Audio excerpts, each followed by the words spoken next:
രാമ ഹരേ ജയ രാമ ഹരേ രാമ ഹരേ ജയ രാമ ഹരേ രാമ ഹരേ ജയ രാമ ഹരേ രാമ ഹരേ ജയ രാമ ഹരേ.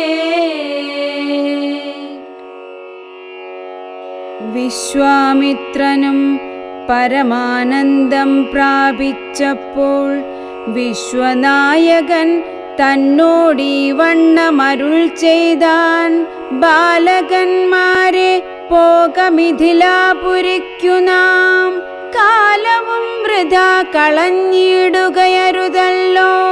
യാഗവും മഹാദേവ ചാപവും കണ്ടു പിന്നെ വേഗമോടയോധ്യയും പുക്കുതാതനെ കാണാം.